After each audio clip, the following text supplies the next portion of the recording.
Let's talk about some games that I've beaten recently on the Xbox 360.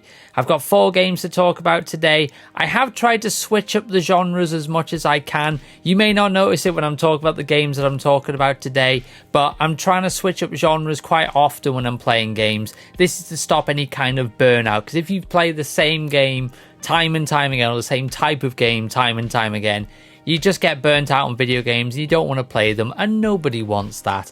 So if you like this kind of thing, feel free to press the like button and let me know if you want to see this type of video again, as I'd love to talk about more games that I'm beating on the Xbox 360. So let's start with the first game today, and that is Halo 2. Now I know this is an original Xbox game, but I played it using the Xbox 360. This is one that I've returned to as I've beaten it several times, and I thought, you know what? Let's play through Halo 2 again. I actually intended to play Halo Combat Evolved. I wanted to do Halo 1, Halo 2, Halo 3, and then maybe dip my toe in some of the other games I've not played, like ODST, Halo 4, etc. But then when I came to my collection, I realised, where's my copy of Halo Combat Evolved gone? So I'm going to have to track down another copy of that. So I thought I'll just jump straight into Halo 2. I know the story anyway, so I don't need to sort of be reminded of the entire story. But I haven't played Halo 2 in a couple of years now, and it's still as enjoyable as it was back in the day when I was playing it. Obviously, I just played through the campaign. I didn't play through any of the multiplayer, because unfortunately that isn't a thing anymore. But I very much enjoyed it. I seem to remember, obviously, when you finish the game, you get the whole "Master Chief, what you doing, sir? Finishing this fight." That iconic line that everyone knows, and that strung a lot of not hatred, but anger in people, because people were like, "What? No, cliffhanger, no!" I seem to remember when I played, because I was quite late to the Halo franchise, and I can't remember if I started playing the Halo franchise not long before Halo 3 came out, so it wasn't like when that big, epic cliffhanger happened. I wasn't like, oh my god, what's going on, why aren't I getting a conclusion, etc. I didn't really get that, so I didn't get the anger and the confusion that a lot of people had. But I really enjoyed my playthrough of Halo 2 this time. Such a fun game. I can't wait to jump into Halo 3 at some point. That's going to be very soon. I can't wait, because I just remember playing Halo 3 on launch day and just being absolutely wowed by the graphics. So I'm glad I've played Halo 2, the original version, so hopefully when I play Halo 3, I'll see that jump take place. Next up is a game that I'd heard a lot about on YouTube. A lot of people for a long time were saying, this is an absolute hidden gem. This is the definition of a hidden gem, as it came out, didn't really make a splash, and just over the years, more and more people have discovered or rediscovered the game and gone, this is a great thing, people need to play it. And that is Enslaved: Odyssey to the West. This is a take on the Monkey Journey to the West story, which I absolutely love. I actually saw a Chinese opera version of it, which was done by Jamie Hewlett. And, I can't believe I'm drawing a blank. Basically, the guys who do Damon Albarn. There we go. I got there in the end. Basically, the guys who do Gorillaz, they did a Chinese opera version of Journey to the West. And I actually saw that, and it was fantastic. So I really like the Journey to the West story, and this is kind of like another take on that, a very sort of Americanized version of the Journey to the West story. But wow, I was absolutely blown away by this. Andy Serkis plays Monkey. You can tell it's him, but in the best way possible, as you just get that top tier acting quality from him. Basically everyone who's in this does a fantastic job. The adaptation of the story is really interesting, because obviously they've had to tweak it for obviously what they've done with the story, and obviously the environment that they've set the story in. So obviously you're not playing you're not playing as a monkey, you're not meeting a pig character, you're meeting real people, but they have those little things in them which make you think, yeah, that's that character, yeah, that's that character. So it's really interesting. The best way I can kind of describe the gameplay is if you think sort of like Uncharted, that kind of thing, that's kind of the gameplay style you're getting. It's obviously a bit more sort of like hand-to-hand close combat, because obviously you don't really have guns in this.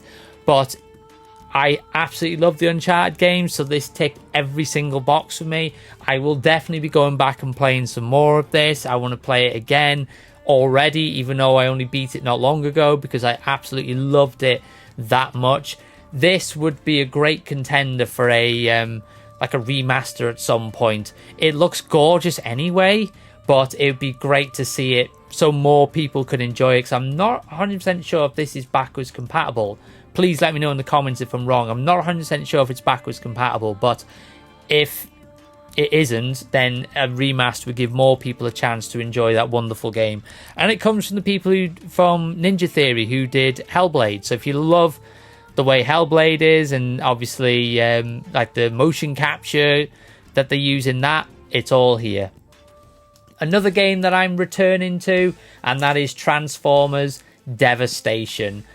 Man, do I love this game. It's just over the top fun. I'm a massive fan of G1 Transformers, and this ticks the boxes for a G1 Transformers game for me. I played this some time ago on my PC, absolutely loved it.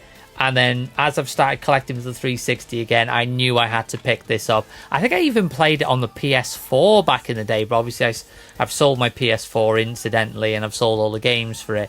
I know a lot of it can seem a bit repetitive and everything like that, but I just adore it. It's probably the rose-tinted glasses coming in because of the obviously the connection to Transformers, which is a franchise I love, the G1 connection, which I love, and the fact that they got a lot of the original voice cast back. They even got Vince DiCola, who did the music for the movie, to do music for this. Just everything just tickles that G1 Transformers nostalgia for me. It's really encouraged me to check out some more Platinum games, as I've not really played a lot of their stuff. So if you've got any recommendations for Platinum games to play after Transformers Devastation, let me know. But yeah, just an absolute fun time. There's a couple of bits where it gets a little bit challenging. You could be pulling your hair out a little bit, but I just cannot love it. Sorry if it's rose-tinted glasses really kicking in, but I just absolutely adore Transformers Devastation. Sorry, not sorry. And finally is one which I've been meaning to play for a long time. I played the first game. It didn't get along with me at the time. And then I've just constantly heard about the third one.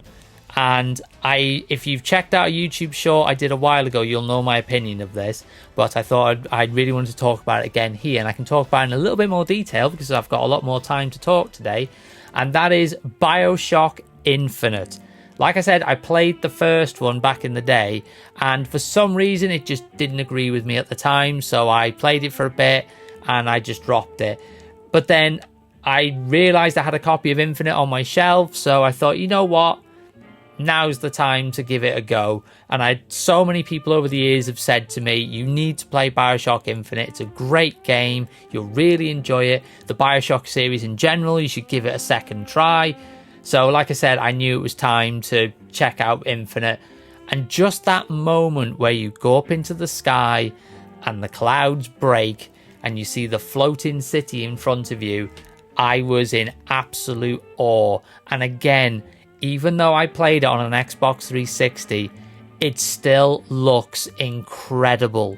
Games like this really show that the Xbox 360 can really impress you, and it can really show that it's a very powerful and can get a lot of games on it that are absolute lookers.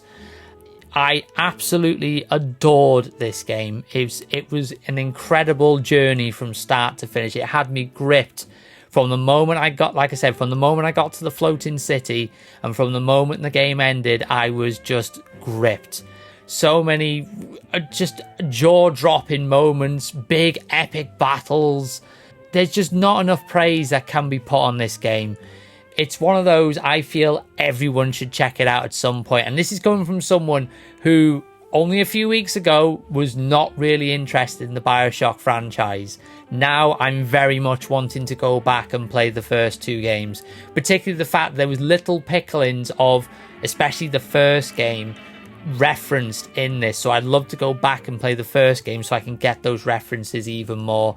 and a really interesting story to boot with this. I always heard that the story for Infinite was interesting, particularly the ending, which you will see on YouTube. There's many of those videos where it's like Bioshock Infinite ending explained. I have to say, I was one of those people who actually had to watch one of those afterwards. But once I watched it, I was kind of like, oh, I think I kind of knew where the ending was going, but I just wanted that little clarification. I kind of went, oh, yeah, right, okay, I understand now. This is probably, I would honestly say, one of my favourite games of the year. I'm going to say it now. It probably is one of the games I will, if I do a top 10 list, it will probably be very high on that list, or potentially number one. Like I said in the YouTube short, where has this game been all my life? Why have I not played this now? I'm going to stop gushing now because I'm just rabbiting on. But there we go, guys. That is 4 games that I've beaten recently on the Xbox 360 or using the Xbox 360. Please let me know in the comments any games that you've been playing or completed recently, as I'd love to see what you guys have been playing, because it might inspire me to check out those games in the future, and maybe they'll get included on a video like this in the future. So let me know any games that you're playing in the comments. Thanks very much for watching. Like I said, if you enjoy this sort of thing, please let me know in the comments. Feel free to like, subscribe and all that stuff. We have to say it because we're on YouTube. Thanks for watching, and hopefully I'll see you next time.